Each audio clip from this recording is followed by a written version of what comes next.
오늘 우리에게 주신 하나님의 말씀 함께 봉독하겠습니다. 구약의 말씀 욥기 16장 1절부터 5절까지 말씀입니다. 이 말씀 봉독할 때 우리를 향한 하나님의 음성이 들려지기 바랍니다. 다 같이 한 목소리로 합독하시겠습니다. 욥이 대답하여 이르되 이런 말은 내가 많이 들었나니 너희는 다 재난을 주는 위로자들이로구나. 헛된 말이 어찌 끝이 있으랴. 내가 무엇에 자극을 받아 이같이 대답하는가? 나도 너희처럼 말할 수 있나니 가령 너희 마음이 내 마음자리에 있다 하자. 나도 그럴듯한 말로 너희를 치며 너희를 향하여 머리를 흔들 수 있느니라. 그래도 입으로 너희를 강하게 하며 입술의 위로로 너희의 근심을 풀었으리라. 아멘. 오늘 말씀은 엘리바스라고 하는 사람에 대한 이야기입니다. 엘리바스는 욥과 연결해서 얘기할 수밖에 없는 사람이겠죠. 근데 욥이 고난을 받습니다. 모든 걸 다 빼앗겼습니다. 다 무너졌고 희망을 걸 수 있는 상황도 아니었습니다. 천재지변을 만나고 인재를 만나고 사람으로 경험할 수 있는 모든 것들을 다 경험합니다. 아주 비참한 나락에 빠졌죠. 이때 동방의 지혜자들이 모여서 욥을 위로합니다. 성경에 특별히 세 사람을 말하는데 엘리바스, 빌닷, 소발, 이 세 사람입니다. 그 중에 한 사람 엘리바스, 오늘 그의 얘기입니다.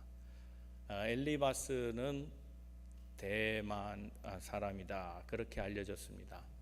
에레미야서 49장 7절에 보면 이 대만 사람들이 지혜가 많았다 하는 것을 알 수 있습니다. 성경에 기록된 대로 보면 그 지방 사람들이 유독 지혜자가 참 많았습니다.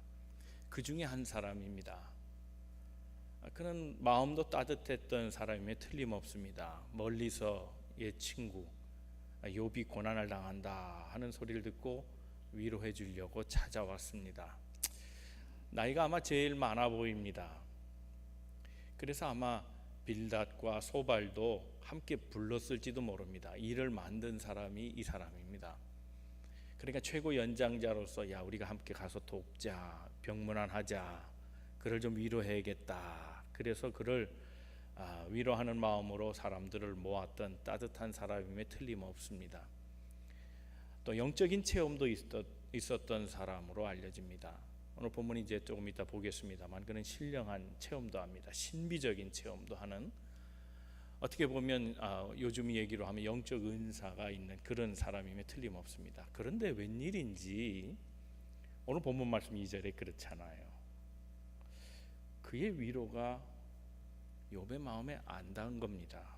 둘 사이엔 도대체 어떤 대화가 오갔길래 도대체 엘리바스가 어떤 말을 했고 그는 누구였기 때문에 위로한다고 하는 것이 도리어 상처가 되고 위해준다고 하는 말이 도리어 아픔이 되었는가? 오늘 말씀을 통해서 우리 엘리바스를 한번 살펴보고 우리 가운데도 혹 그런 과오가 있다면 엘리바스를 기억하고 우리가 하는 말이 누구에게 상처가 되지 않고 격려해주고 사랑해주고 세워주는 치유자의 삶을 살게 되기를 바랍니다. 우리 옆에 분 서로 권면하시고 말씀을 듣겠습니다. 하나님은 오늘도 당신을 향한 계획을 가지고 계십니다. 첫 번째 그의 삶을 한번 보겠습니다. 그는 총체적으로 얘기하면 지식이 뛰어났고요, 또 한편으로는 영적으로 아주 체험이 굉장히 많았던 사람입니다.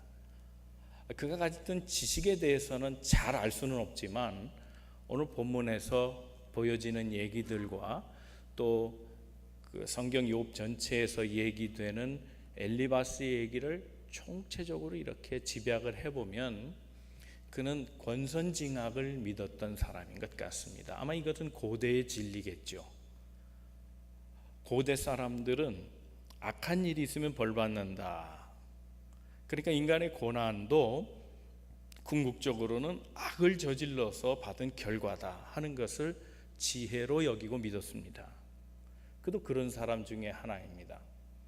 하나님은 선하시다. 그러므로 선한 분은 결코 악한 걸 주지 않는다는 겁니다. 그런데 인간의 고통이라고 하는 건 악한 거다. 그러면 악은 누가 주느냐? 악인이 준다. 그러면 악은 왜 받느냐? 결국 그가 잘못해서 그런 것이다 라는 겁니다. 이 생각을 바꾸지 않았습니다. 그래서 그가 욥을 대할 때에도 이와 같은 태도로 얘기합니다. 욥의 내용 중요하지 않습니다. 실상도 중요하지 않습니다. 지금 욥이 고난을 당하고 있다, 그것만 본 겁니다. 틀림없이 그렇다면 이것은 욥이 잘못해서 받은 벌이다 라고 생각을 하는 겁니다. 지혜자였지만 이 생각을 벗어나지 못했습니다. 따뜻한 사람이면 틀림없습니다. 말씀드린 대로 소발과 빌닷을 불러 모아서 위로하러 간 겁니다. 거기까지는 좋습니다. 그런데 그의 지식이 다른 사람에게 어떤 과오를 줄지는 몰랐습니다. 지식, 그는 내 문제입니다. 내 관점입니다. 그런데 그 지식을 활용할 때에 남의 입장은 어떤가? 그 배려하는 마음이 좀 잘못됐다는 겁니다.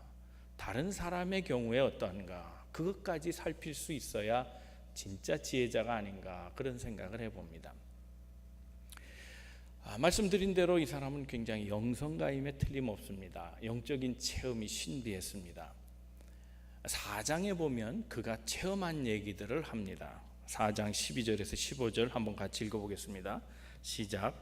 어떤 말씀이 내게 가만히 이르고 그 가느다란 소리가 내 귀에 들렸었나니 사람이 깊이 잠들 즈음 내가 그 밤에 본 환상으로 말미암아 생각이 번거로울 때에 두려움과 떨림이 내게 이르러서 모든 뼈마디가 흔들렸느니라.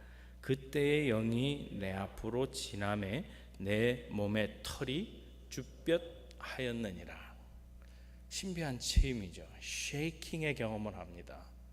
입신할 때도 그렇죠. 몸이 떨리는 것, 성령의 체험을 할 때 몸의 진동을 느끼는 경우가 있습니다. 이 사람이 지금 그렇습니다. 영이 싹 지나갔더니 털이 쫙 서버립니다. 뭔가 느낌을 갖는 겁니다. 이거 아무나 경험하는 게 아닙니다. 여러분, 하나님이 보편적으로 이 가운데 존재하지만 하나님의 임재를 경험할 때 일어나는